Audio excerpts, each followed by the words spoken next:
조선시대 인조임금 때 이득춘이라는 사람이 살았어요. 이득춘은 오랫동안 자식이 없었어요. 그러다가 느지막이 아들을 하나 두었는데 아기가 태어나던 날 집안에 이상한 기운이 감돌더니 하늘에서 선녀가 내려왔어요. 선녀는 아기를 목욕시켜주며 말하였어요. 이 아기가 자라거든 반드시 금강산에 있는 처녀와 혼인시키세요.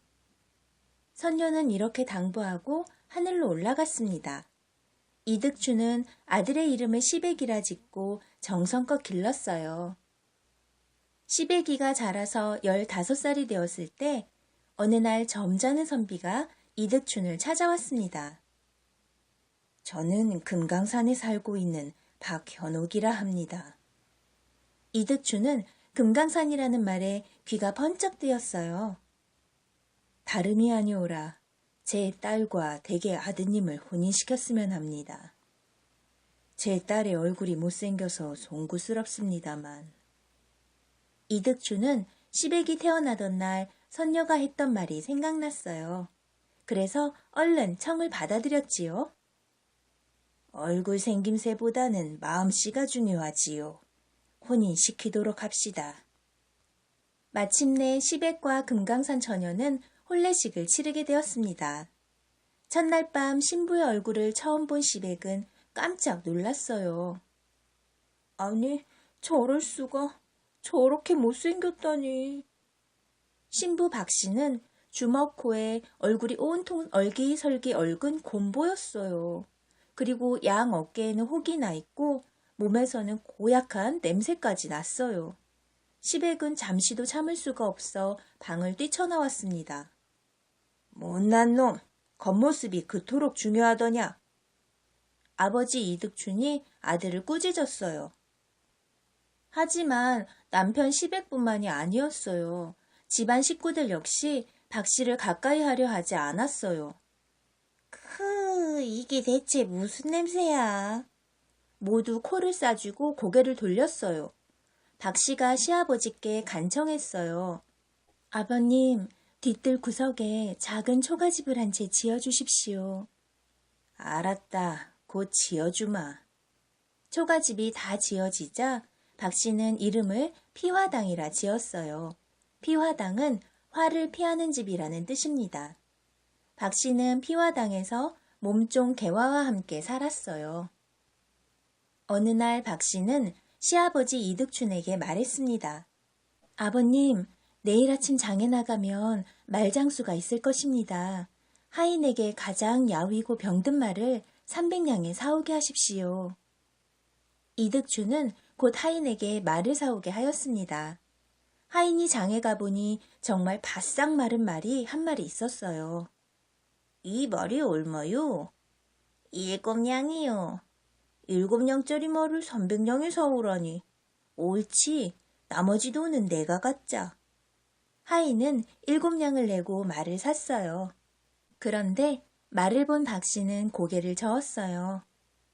아버님, 이 말은 300냥짜리인데 7냥밖에 주지 않았습니다. 뭐라고? 그게 정말이냐?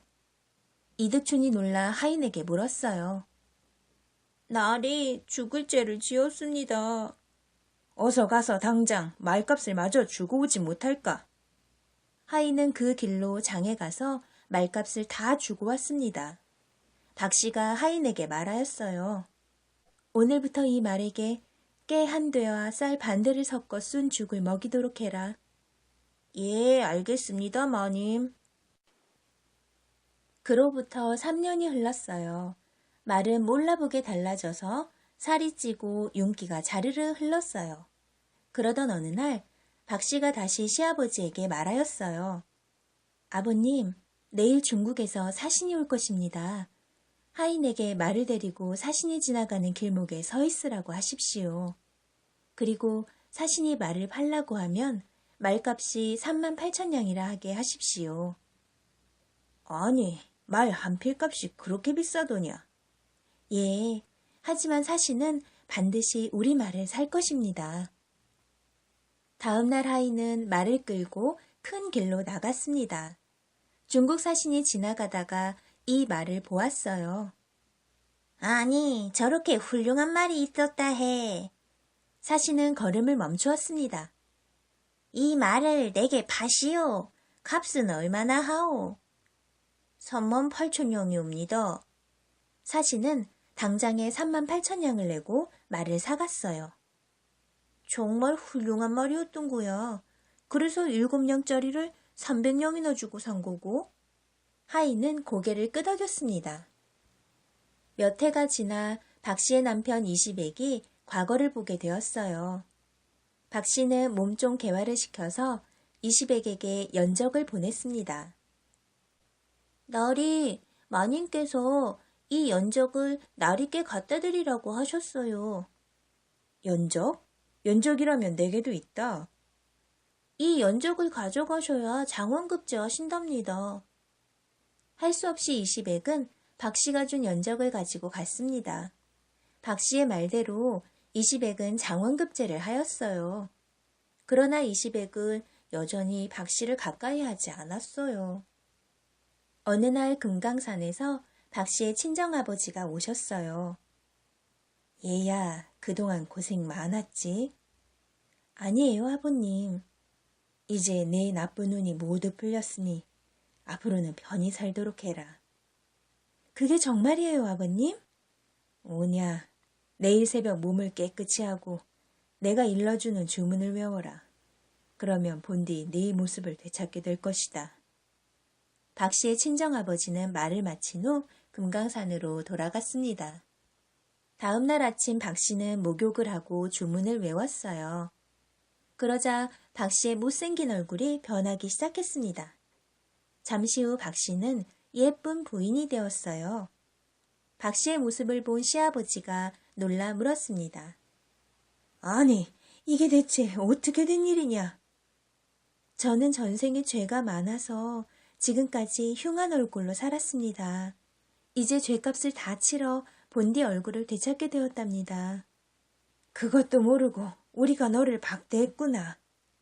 박 씨의 남편 역시 진심으로 뉘우쳤습니다. 여보, 정말 미안하구려. 그 무렵 박 씨의 남편 이시백은 나라에 큰 공을 세웠어요. 임경업 장군과 함께 북쪽 오랑캐를 쳐부순 거예요. 이 때문에 오랑캐 나라 임금은 이시백과 임경업 장군을 원수로 여겼어요. 임경업과 이시백을 없앨 사람이 없느냐? 그때 공주 기룡대가 나섰어요. 아버님, 제가 두 사람을 없애겠어요. 오, 공주가? 예, 저를 조선으로 보내주십시오.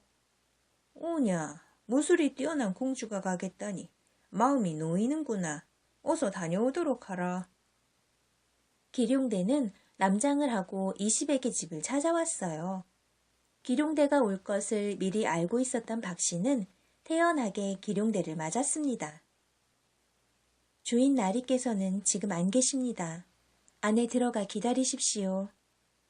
잠시 후 박 씨는 술상을 차려들고 방으로 들어갔어요. 약주나 한잔 하시지요.